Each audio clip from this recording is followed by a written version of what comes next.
Apat na bahay sa Parañaque, Bulacan at Pampanga, hinalugog ng NBI at ng PNP-CIDG. Diyan daw posible nagtago si Senator Bato de la Rosa. Kabilang sa mga bahay, pag-aari ng kaanak ni Senator Robin Padilla at meron ding mga retiradong opisyal ng PNP. Ang buong detalye kung ganyan, abangan. Magandang gabi, Pilipinas. Sa Frontline tonight. Reklamong obstruction of justice, irerekomendang isampa laban kay Senator Robin Padilla kaugnay sa pagsibat ni Bato de la Rosa. Habang ang lisensya ng mga baril ni Senator Bato binawi na. Pagilitis ng ICC kay dating Pangulong Rodrigo Duterte sisimula na sa November 30 at araw-araw yan. Senadora Amy Marcos binatikos ang napipintong pagsasampa ng mga kaso sa ilang majority senators. Panggigipit daw yan. Matapos magputol ng maraming puno sa Quirino Avenue at Rojas Boulevard, sinuspindi muna yan ngayon ng DNR. Bagyo sa labas ng bansa, lumakas at posibleng pumasok bukas. At sa showbiz, sa Itbulaga, meron daw sinuspend dahil maingay at merong bagong direktor.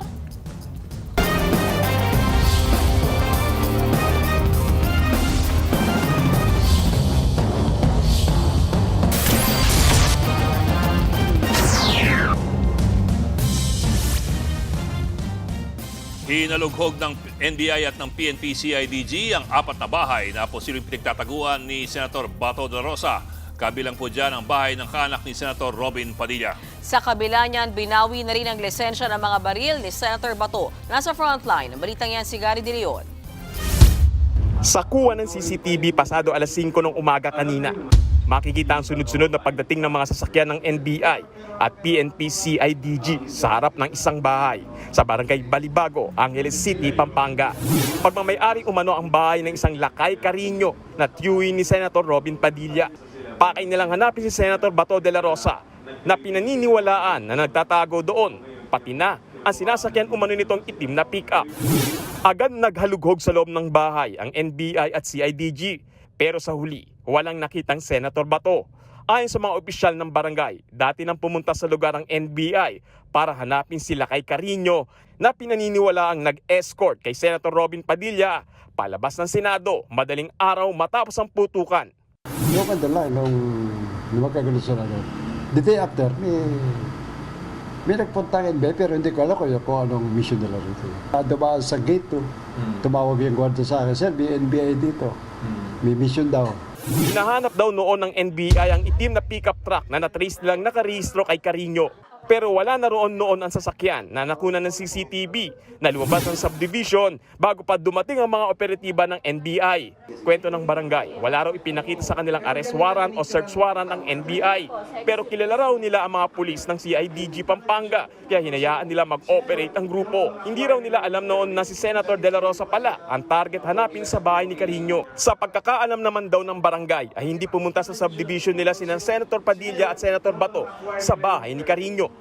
Umuwi siya paminsan-minsan doon dahil nagre-report po sa akin yun. No? Nagjo-duty dito sa Barangay Balibago as the officer and president ng senior citizen ng Barangay Balibago.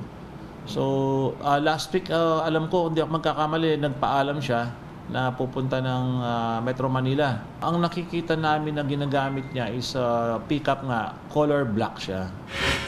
Bukod sa bahay ni Carino, 3 pang bahay na pinaniniwala ang pinagtataguan ni Senator Bato ang sinalakay ng mga operatiba. 2 dito ay nasa Parañaque at isa naman ang nasa Bulacan. Pagmamay-ari rin daw ng 2 retired police official ang 2 sa mga bahay. Sa gitna naman ng pagtugi sa senador, inaprubahan na ng PNP Firearms and Explosive Office ang pagbawi sa lisensya ng mga baril ni De La Rosa. Base sa record ng FEO, may Type 5 license to own and possess firearms ang senador. Ibig sabihin, pwede siya magmay-ari ng 15 o higit pang mga baril. Sa record ng FEO, may 117 baril si De La Rosa. Pumalag naman ang kampo ng senador sa pagbawi ng kanyang gun license.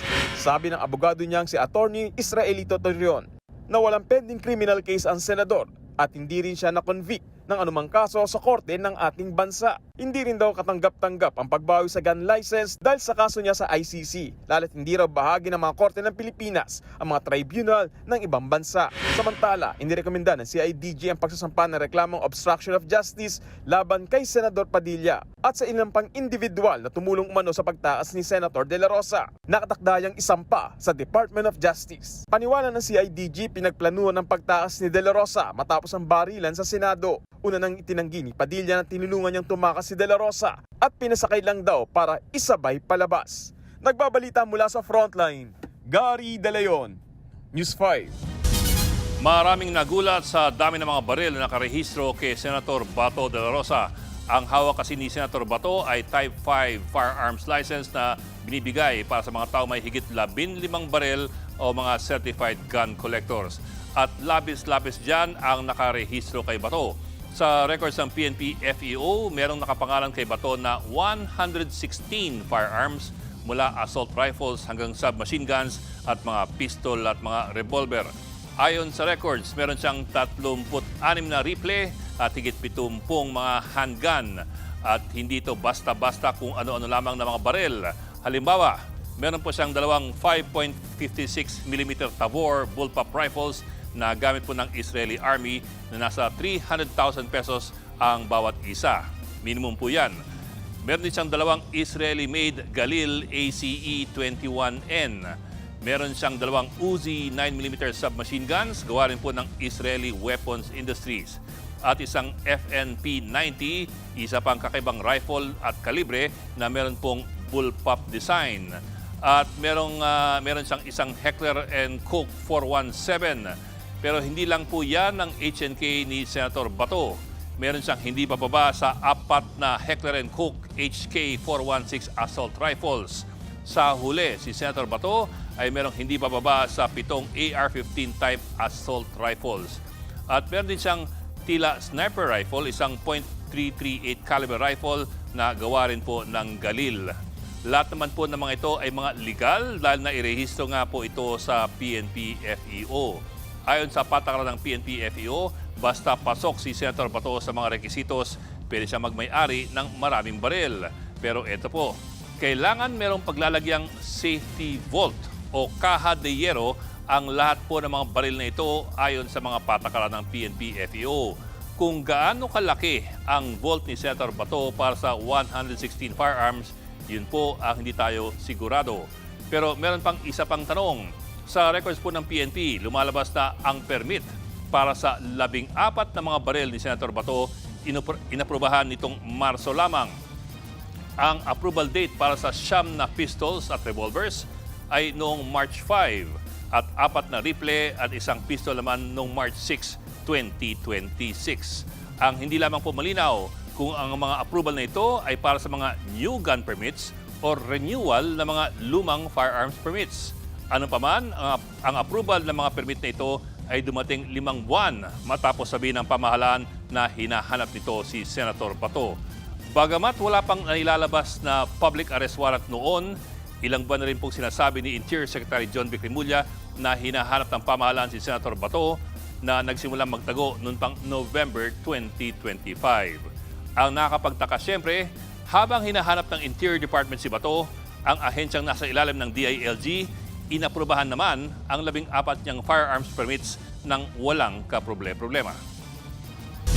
Sisimula na sa November 30 ang paglilitis ng International Criminal Court kay dating Pangulong Rodrigo Duterte. Araw-araw yan gagawin. At live mula sa Mandaluyong, nasa frontline ng balitang yan si Dave Abuel.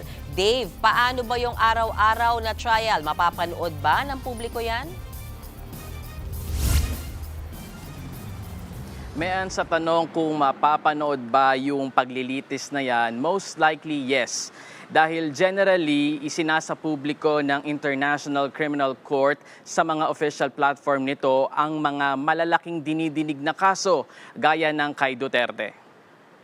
National Criminal Court. No-show pa rin si dating Pangulong Rodrigo Duterte sa unang status conference ng Trial Chamber 3 ng International Criminal Court. Para ito sa kasong crimes against humanity na isinampalaban sa dating Pangulo na nagugat sa kanyang madugong drug war. Si Attorney Peter Haynes na pumalit kay Attorney Nicholas Kaufman ang humarap para kay Digong. Ayon sa prosekusyon, kailangan nila ng hanggang September 30 para tapusin ang evidence disclosure. Pagtapos niyan, ready na raw sila simulan ang trial proper o paglilitis sa November 30. Pero ayon sa abogado ni Duterte, standard na simula ng paglilitis 3 buwan matapos ang evidence disclosure. Kaya sa December 30 raw dapat ang start ng trial. We will be ready for whenever you want it to start, but our anxiety is that that should not be a date which leaves us with perhaps 1 or 2 months after the end of prosecution disclosure. Ang Counsel for Victims naman, sang-ayon na simulan ang trial sa September 30 o di kaya ay sa November 30. Pero matagal na raw kung aabutin pa ito ng 2027. Binigyan naman ng trial chamber ang prosekusyon ng hanggang August 24 para magsumite ng witness list at reports. 70 witnesses kabilang ang 31 insiders ang balak nilang isumite, habang nasa 197 speech o talumpati ang lalamanin ng kanilang evidence list. Pero para kay Judge Joanna Corner ng Trial Chamber 3, masyadong marami yan lalo na kung paulit-ulit lang ang kanilang sasabihin. 197 speeches seems to me, on the face of it, it's probably not the right word, but it seems to me too much. And I think you need to consider fairly carefully whether you need all 197. Gagamit din ang prosekusyon ng video link testimony kung hindi sila makakapunta sa ICC. Napag-usapan din ang wikang gagamitin sa trial. Ang prosekusyon, iminungkahing maipalabas ang paglilitis sa Tagalog para mas maunawaan. It would be much, much better for the population and the victims and people interested in this case if it could be broadcast in Tagalog. Some of the poorer community where many of the victims are from do not have a good command. Kakailanganin naman kaya ni Duterte ng interpreter? He won't need interpretation. Sa ngayon, humiling din si Judge Corner na suriin ulit ng accredited experts ang fitness to stand trial ng dating Pangulo. Kasunod yan ng bago at separate request ng depensa nitong May 25 na isailalim ulit sa medical assessment si Duterte. The chamber is obliged to make a separate finding. I rather think we'll wait and see what the reports say before we make such a decision. Sa gitna naman ng status conference, napagkasunduan na ng Trial Chamber 3 na itakda sa November 30 ang simula ng mismong paglilitis. Ayon kay Judge Corner, the trial will run on a daily basis until reach judicial recess. Kung pagbabasehan ng ICC website, ang kanilang holiday break ay mula December 18 to January 11. Samantala, magkakaroon pa ng 2 status conference sa June 23 at July 14 para sa iba pang administrative at procedural concerns ng trial ni Duterte. Sa ngayon, sinusubukan pa natin na makakuha ng pahayag at reaksyon mula sa kampo ni dating Pangulong Duterte, maging doon sa mga kaanak ng mga biktima ng drug war sa naging development na ito sa kaso sa ICC. Yan muna ang latest. Balik sa iyo, Mean. Alright, maraming salamat sa iyo, Dave Abuel. Tila inuubos daw ang mayorya ng Senado at gusto silang kasuhan lahat ayon po kay Senadora Amy Marcos. Ang giit pa niya, nasira daw ang dangal ng Senado dahil sa issue ng flood control scandal at charter change. Nasa frontline na balitang yan, Camille Samonte. Paghabol ng NBI kay Senator Bato de la Rosa, kudeta, barilan sa loob ng Senado, at ang ilang beses na sagutan ng mga senador. Ang lahat ng yan nangyari sa liderato ni Sir President Alan Peter Cayetano. Pero giit na Senator Amy Marcos, hindi ang mga yan ang dahilan kaya nawalan ng dangal ang Senado. Mga takbuhan, sigawan, alitan, bardagulan, sabihin natin, hindi naman yan eh. Sila pa ang meta pang mag-walk out. Tama ba yun? Ano nga ba ang nagpababa sa politika ng Senado? Sabi ni Senator Amy, ang pagtatakip umano sa flood control scandal. Hindi na niya idinetalye kung ano ang ibig sabihin niya sa pagtatakip at kung sino ang pinagtakpan. Pero matatanda ang dawit sa skandal ang ilang miyembro ng mayorya. Gaya na lang ni Senator Jinggoy Estrada na kakasuhan na ng ombudsman ng plunder sa Huwebes. Pero ngayon ay ang bagong vice chair pa ng Senate Blue Ribbon Committee na nag-iimbestiga ng flood control scandal. Maging sa Senator Cheese Escudero na kasama sa iniimbestigahan ng ombudsman dahil sa pagkakadawit sa umano'y kickback scheme ng flood control scam, miyembro ng Senate Blue Ribbon. Parati kaming sinisisi na ibinaon daw namin ang dangal ng Senado. Ang totoo, nawala ang dangal ng Senado nung pinagtatakpan yung mga mastermind ng flood control, nung hininto yung Blue Ribbon. Ugat ng problema na hindi matuloy-tuloy yung flood control. Pagkatapos, lumala pa. Bukod dyan, sinasabi rin ni Senator Amy na nagpababa ng dangal ng Senado ang charter change o CHA-CHA. Diyan daw isusulong ang no-L o no election sa 2028 para i-extend umano ang termino ng kanyang kapatid na si Pangulong Bongbong Marcos. Una niyang inilabas yan sa kanyang video presentation sa Senado at pinasinungalingan ng minority bloc at tinawag na fake news. Wala raw kasing sapat na basihan ng mga alegasyon ng senador na anilay puro conspiracy theories. Sa kabila niyan, tingin ng senadora, mayorya ang pinupuntirya. Nalaman daw kasi ni Senator Amy na may case build-up umano na ginagawa ang Department of Justice at Office of the Ombudsman sa kanilang 13 senador. All 13 of us are being targeted. There is an ongoing effort to build up cases against the present Senate majority. Whether this is true or not, I certainly pray that this persecution, if that is what it will be, will not proceed. Hindi naman maganda ito, lalo tinaharap natin ang napakatinding emergency. Una nang sinabi ng ombudsman na bukod kay Estrada, kakasuhan din ng plunder si Senator Joel Villanueva dahil sa pagkakadawit din sa flood control scandal. Bagamat wala pang kumpirmasyon ng DOJ sa sinasabi ni Senator Marcos na case build-up laban sa majority senators, nauna nang nilinaw ni Ombudsman Boying Remulla na hindi niya pinag-iinitan ang mayorya. Public interest daw ang flood control scandal at mga mambabatas ang sangkot sa alokasyon ng pondo para rito. Sa huli, sabi ni Senator Marcos, sana magkasundo na ang mga senador dahil mas marami pang issue ang dapat pagtuunan ng pansin. Puros politika. Ito talaga, nakakahiya ito sa ating bansa. At ito talaga ang nakakahila ng dangal ng Senado. Titiisin na namin sila. Tiisin na rin nila kami. Nagbabalita mula sa Frontline, Camille Samonte, News 5. Walang batayan para ipatupad ang online voting sa Senado ayon sa Malacanang. Wala naman daw kasing anumang uri ng kalamidad o pangyayari na pwedeng pagbasehan yan. Nangangamba rin ng Malacanang na baka ginagamit lang ang online voting para patuloy na makaiwas sa pagkakaaresto ang ilang personalidad na hinahabol ng batas. Gayunman, hindi raw makikialam ang palasyo sa Senado. Nadinig na rin po natin mismo kay Senator Alan Cayetano na ang hindi pagpunta at pagpunta mismo ni Senator Bato de la Rosa sa Senado habang siya ay nagtatago noon ay isang justifiable reason dahil hindi nga daw nabibigyan ng seguridad kung ito ay maaaresto o hindi. So, ito ba ay isa sa mga justifiable reasons na mababanggit para makapagboto online? Tinutulan naman ng ilang kongresista ang panukala sa Senado na payagan ng online participation at voting ng mga senador sa mga sesyon. Ayon sa ilang kongresista, posibleng may kinalaman ng isinusulong na panukala sa impeachment trial ni Vice President Sara Duterte. Alam naman natin na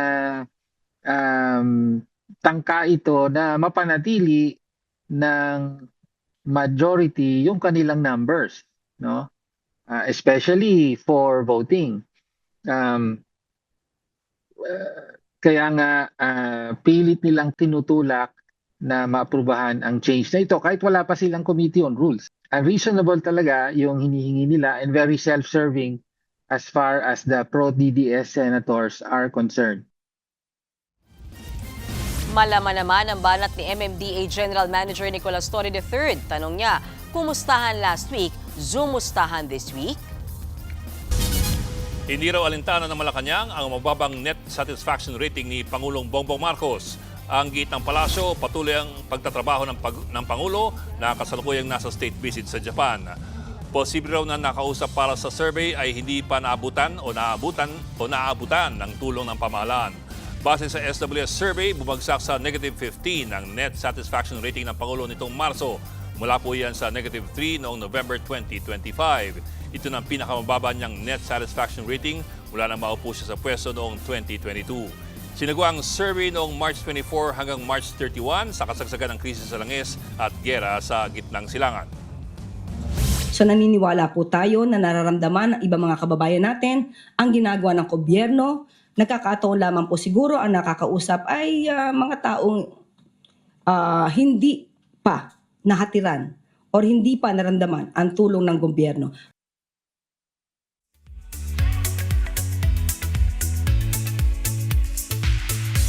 Showbiz tonight na tayo. Mukhang sumobra ang pagiging noisy ni Dabarkads Alan Kay. Ang chika, na-suspend daw siya?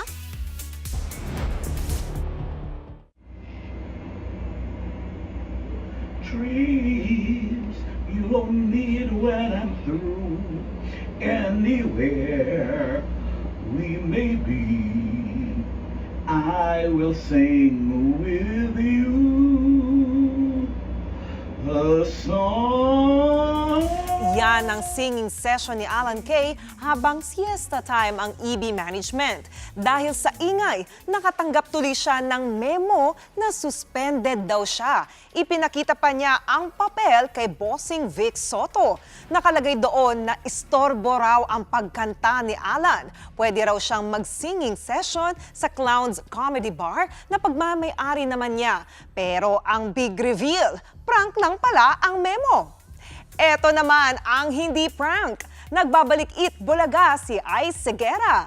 Pero hindi bilang host dahil umupo siya bilang direktor ng programa.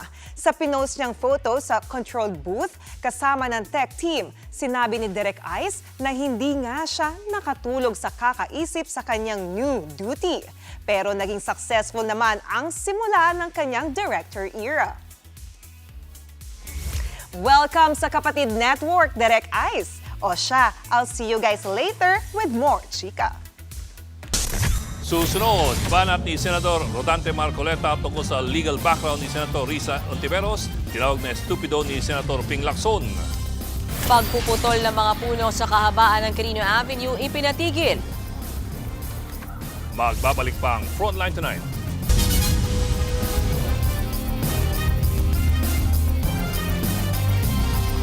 Mga kapatid, Ed Lingaw po, maging maalam at may pakialam sa mga napapanahong balita sa ating bansa. Para sa mas malilimang pagtalakay at paghimay sa mga issue at headlines, mag-follow at mag-subscribe sa social media pages ng News 5.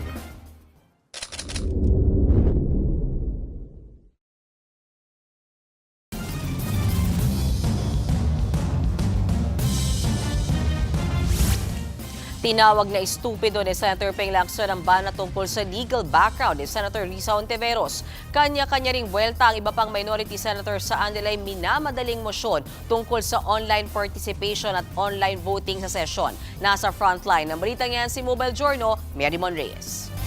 Ito pong motion na gustong talakayin ni Senator Marcoleta at pinamudmod ni Senate President sa atin, bagong motion po siya. Kung kaya't nag-a-apply po ang Rule Section 136 na kailangan bigyan ng isang araw pa pagkatapos ito i-move para talakayin. And tama si Senator Pangilinan, sa Lunes pa po yun. Punot dulo ng tensyon sa Senado kagabi ang minamadaling mosyon ni Senator Rodante Marcoleta na amyendahan ang Senate rules para payagan ang mga senador na makaboto at makadalo sa sesyon via online.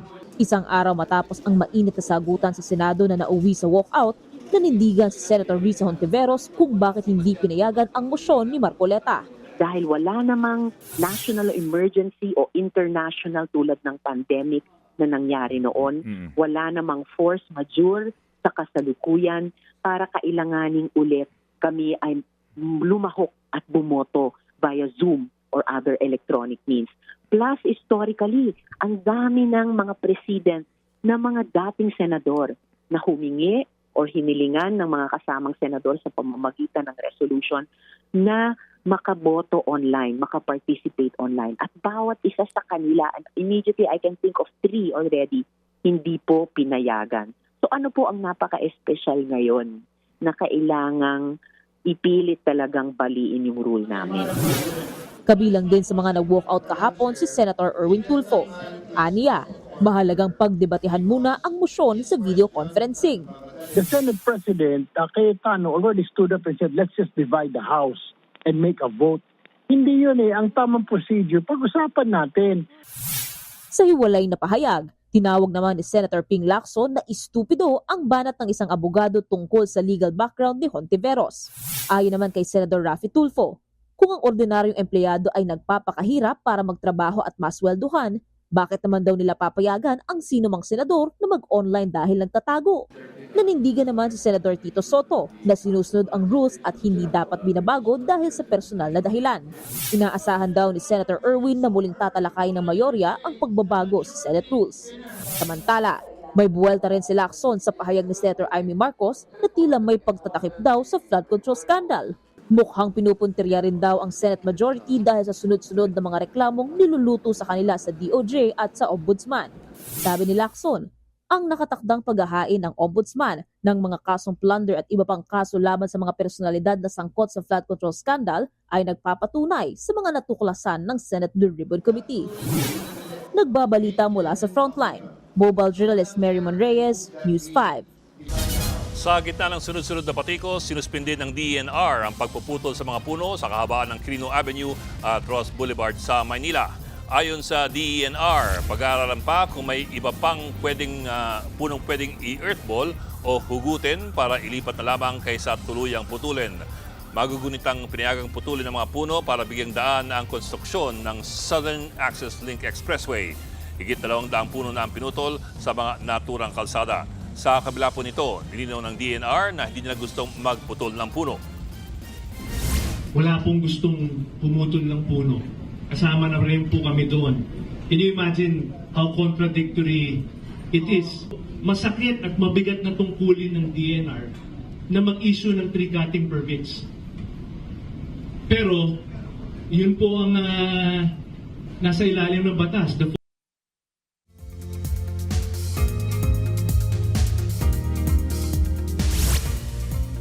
Lalo pang lumakas ang binabantayang bagyo sa labas ng bansa. Isa na po yung tropical storm na may international name na Jiangmi. Higit 1,000 kilometro ang layo nito sa Eastern Visayas. Pero nagpapaulan na ang buntot nito sa silangan ng Mindanao. Sa forecast ng Metra, bukas ng gabi nakikitang papasok ng Philippine Area of Responsibility ang bagyo na tatawaging Doming. Hindi yan maglalandfall pero mahahatak nito ang southwesterly wind flow o ang paunang ihip ng hanging habagat. Dahil dyan lalakas pa ang ulan sa mga susunod na araw sa Palawan, Visayas, Mindanao at Katimugang Luzon. Susunod, bakit kaya nagmamadali at nagunahan ang grupong yan kahit na masaktan? Tutok lang mga kapatid dito sa Frontline Tonight.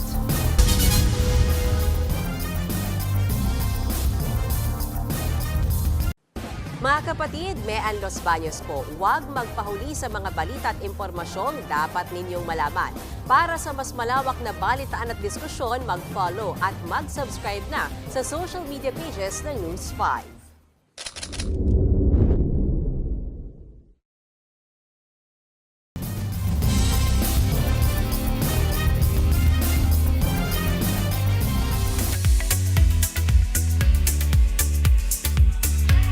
Ikinasal na si Gilas Pilipinas player Kai Soto sa aktres na si Rere Madrid. Ginanap ang kanilang intimate wedding sa Alfonso, Cavite. Sa kanilang Instagram post, mas naging strong daw ang kanilang relationship sa kabila ng iba't ibang challenges. Nagpasalamat din sila sa kanilang family na naging parte raw ng kanilang love story. Last 2024 nang magsimulang mag-date ang celebrity couple. Congratulations, Kai and Rere! At yan ang latest and hottest sa Frontline Showbiz tonight. Ako po si Jenny Alipon. Happy Wednesday mga kapatid!